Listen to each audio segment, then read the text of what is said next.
Bagian daftar. Pada bagian daftar, para pengguna diwajibkan untuk daftar terlebih dahulu, agar pemilik kos dapat meninjau data dari para pengguna.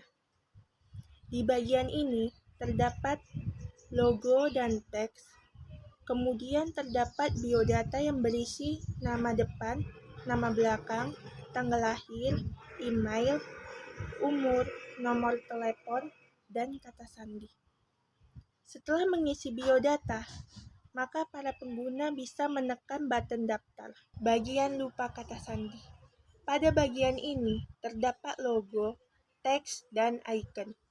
Kemudian, para pengguna disuruh untuk memasukkan email agar menerima kode verifikasi. Bagian membuat kata sandi baru. Pada bagian ini, para pengguna disuruh untuk memasukkan kata sandi baru dan konfirmasi kata sandi baru. Setelah itu, klik button simpan dan kata sandi akan langsung tersimpan. Baiklah, di sini saya akan menjelaskan tentang desain aplikasi rumah kos yang berjudul Boarding House. Bagian awal aplikasi.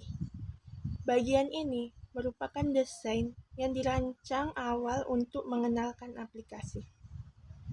Pada bagian ini terdapat teks dan logo yang bernamakan Boarding House.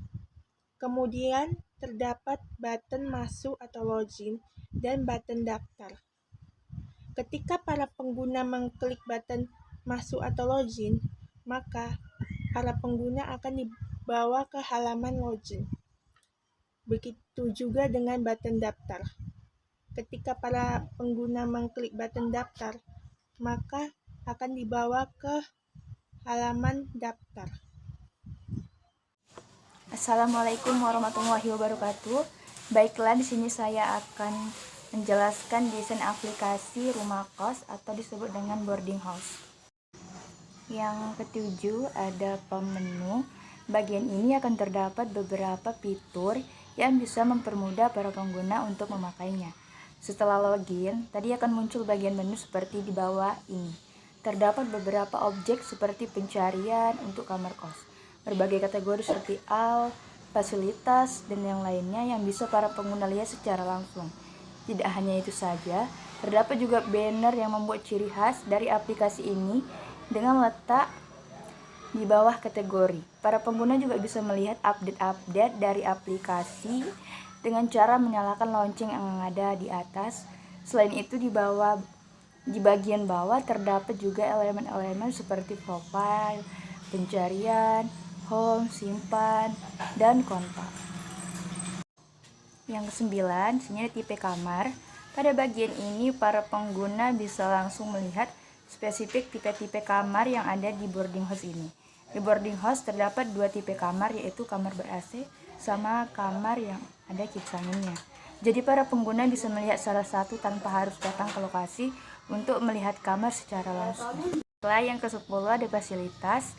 Di bagian fasilitas, para pengguna atau user langsung bisa melihat apa saja yang akan tersedia di dalam boarding house ini. Tidak hanya itu saja, para pengguna juga bisa melihat harga yang tertera di setiap kamar. Dengan fitur ini, para pengguna tidak akan kesulitan ingin melihat fasilitas yang ada dan harga tanpa perlu dating langsung ke lokasi. Selain itu, di bawah fasilitas para pengguna juga bisa langsung memesan kamar kos yang diinginkan dengan mengklik pesan di bawah ini. Jika para pengguna masih ragu, bimbang untuk memesan kamar kos yang kami buat ini, aplikasi ini juga melengkapi pesan yang bisa langsung terkirim ke pemilik kosnya. Oke, kemudian di sini ada fitur bagian lokasi. Kegunaan fitur ini bermanfaat bagi para pengguna untuk melihat lokasi yang ada di boarding house, lokasi kamar-kamar yang ada di boarding house. Kemudian, kegunaan ini juga sebagai tempat peninjauan secara tidak langsung karena sudah ada tersedia fitur lokasi yang disediakan oleh boarding house. Dan juga di sini terdapat gambar ataupun teks yang ada di tampilan layar ini Kegunaannya sebagai mempromosikan gambar dan tipe-tipe kamar yang ada di boarding house, dan juga sebagai penjelasan promosi yang ada di boarding house. Oke, kemudian selain terdapat fitur lokasi, di sini juga terdapat fitur-fitur promosi. Seperti yang sudah saya jelaskan tadi, di dalam fitur ini menjelaskan rincian-rincian segala jenis macam promosi yang disediakan oleh aplikasi boarding house. Kegunaannya adalah untuk meringankan biaya bagi para pengguna boarding house. Contohnya seperti mahasiswa dan lain sebagainya. Kemudian terdapat 3 garis button di kanan atas. Fitur ini menampilkan apa saja itu tentang bahasa, kebijakan privasi, dan juga lain sebagainya. Nah, selain terdapat fitur-fitur tersebut, di dalam aplikasi boarding house juga terdapat fitur berbagai macam metode-metode pembayaran, seperti via transfer bank maupun e-wallet.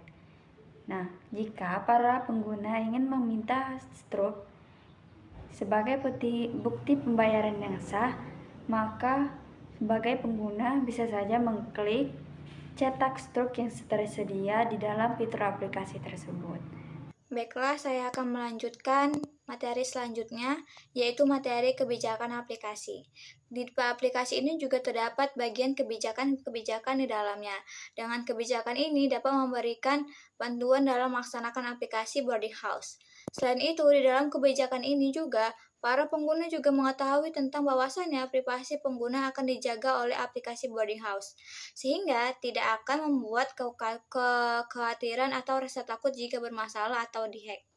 Bagian syarat dan ketentuan. Di dalam sebuah aplikasi pasti selalu punya ketentuan dan syarat yang harus para pengguna patuhi.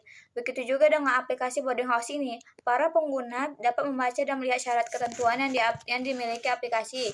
Contohnya seperti pendaftaran. Pendaftaran itu di dalamnya itu pengguna bisa membuat akun dengan informasi pribadi yang valid untuk menggunakan aplikasi. Jadi sebelum kalian atau pengguna siapapun yang menggunakan aplikasi boarding house, kalian bisa lihat dulu syarat dan ketentuannya itu kayak bagaimana. Jadi saat kalian membuat atau memasukkan akun itu tidak akan terjadi kesalahan atau error. Selanjutnya yaitu bagian edit akun. Di dalam bagian edit akun ini itu sangat bisa membantu sekali pengguna saat penulisan nama belakang salah atau email yang dimasukkan salah, itu bisa langsung diedit akun ini. Dan di dalam edit akun ini juga mempermudah pengguna untuk bisa mengedit kembali data-data yang ada di aplikasi boarding house.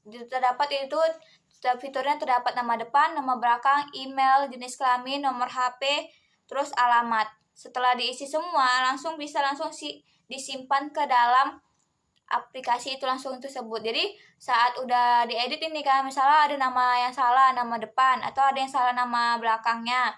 Nah, setelah udah diedit, itu bakal langsung tersimpan di dalam menu atau di loginnya. Selanjutnya yaitu di bagian FAQ. FAQ adalah pertanyaan yang sering diajukan dari pengguna. Di halaman lokasi terdapat fitur FAQ yang mengumpulkan pertanyaan yang sering ditanyakan oleh pengguna dan telah menyediakan jawaban atau solusi untuk pertanyaan tersebut. Contohnya bagaimana cara penggunaan aplikasi KOS, terus bagaimana cara mengorder aplikasi KOS, atau bagaimana cara menginput data ke aplikasi KOS, dan lain-lain sebagainya. Selanjutnya yaitu di bagian FAQ. FAQ adalah pertanyaan yang sering diajukan dari pengguna. Di halaman lokasi terdapat fitur FAQ yang mengumpulkan pertanyaan yang sering ditanyakan oleh pengguna dan telah menyediakan jawaban atau solusi untuk pertanyaan tersebut. Contohnya bagaimana cara penggunaan aplikasi KOS, terus bagaimana cara mengorder aplikasi KOS, atau bagaimana cara menginput data ke aplikasi KOS, dan lain-lain sebagainya. Itu selanjutnya yaitu bagian kontak. Jika pengguna memiliki masalah terhadap aplikasi boarding house, maka pengguna bisa langsung masuk ke fitur bagian kontak. Di dalam fitur itu pengguna bisa langsung mengirim masalah atau menceritakan masalah apa yang sedang terjadi di dalam saat memakai aplikasi boarding house. Di dalam desainnya itu juga terdapat nama, email, perihal. Sekian dari presentasi hasil diskusi kami. Mohon maaf bila ada salah-salah kata ataupun tidak disengaja maupun disengaja. Assalamualaikum warahmatullahi wabarakatuh.